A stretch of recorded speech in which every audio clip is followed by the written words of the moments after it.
Effectivement, c'est des sociétés que les étudiants généralement connaissent très peu avant d'arriver à l'université, ou on en parle très peu en cours auparavant. Donc c'est vraiment des périodes qu'ils vont découvrir à l'université.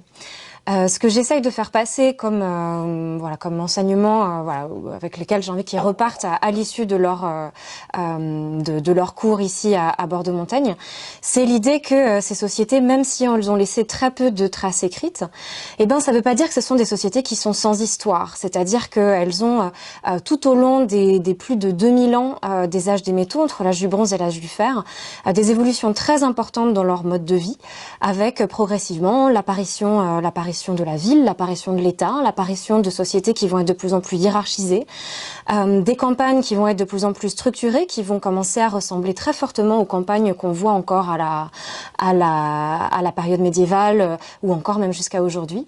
Et voilà, c'est toutes ces informations-là avec lesquelles j'ai envie qu'ils repartent.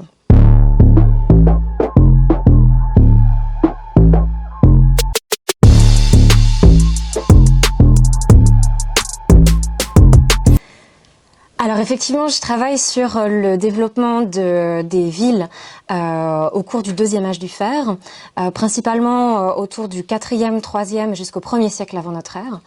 Et l'objectif, mon angle d'approche dans le cadre de ma recherche, c'est de travailler sur l'apparition de ce qu'on appelle des réseaux urbains, c'est-à-dire non seulement les villes, mais la façon dont ces villes interagissent les unes avec les autres. En fait, on se rend compte que une ville n'apparaît jamais seule, c'est jamais un point tout seul sur une carte.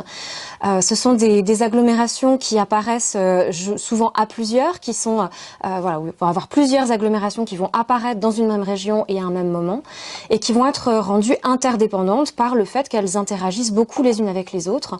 On a donc la mobilité des personnes, on a donc des gens qui se déplacent, des produits agricoles, des produits artisanaux, des savoir-faire, des idées qui vont être donc diffusés d'une agglomération à l'autre au sein d'un territoire et qui vont rendre ces villes interdépendantes les unes avec les autres.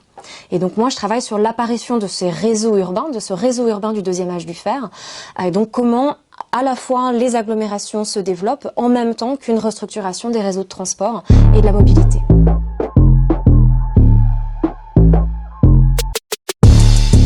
C'est une grande question. Effectivement, tout le monde n'est pas d'accord sur les critères de définition de la ville. Pour ma part, je travaille à partir des définitions qui sont données par des géographes spécialisés donc sur l'organisation urbaine, et je travaille sur la ville avec 3 mots-clés. Le premier mot-clé, c'est la densité d'humains, densité d'activités. Le deuxième mot-clé, c'est la diversité. Donc le fait qu'on a un grand nombre d'humains différents et un grand nombre d'activités différentes. Et le troisième mot-clé, c'est la centralité, c'est-à-dire la capacité de la ville à polariser un espace alentour. Donc les productions, les humains qui sont autour de cette agglomération, voire des réseaux à plus longue distance, avec les réseaux d'échange qui vont être polarisés et avec cette question d'attractivité de la ville.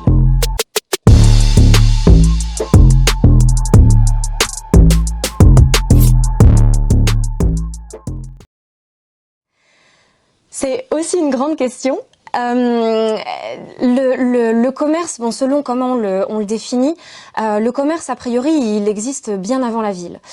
Par contre, effectivement, il va se structurer tout au long de la protohistoire, et on arrive donc sur les sociétés que j'étudie à la fin de l'âge du fer, donc sur les derniers siècles avant notre ère, avec une organisation commerciale qui visiblement atteint des niveaux qui avaient encore jamais été vus auparavant, des interactions à très longue distance qui sont extrêmement structurées. Et c'est aussi à ce moment-là qu'on va voir le développement concomitant à la fois des agglomérations urbaines et aussi de la monnaie et des économies monétaires. Et ça, c'est sans doute pas un hasard non plus, puisque les premiers lieux de développement d'une économie monétaire seront justement les lieux de développement des premières grandes agglomérations urbaines du deuxième âge du fer.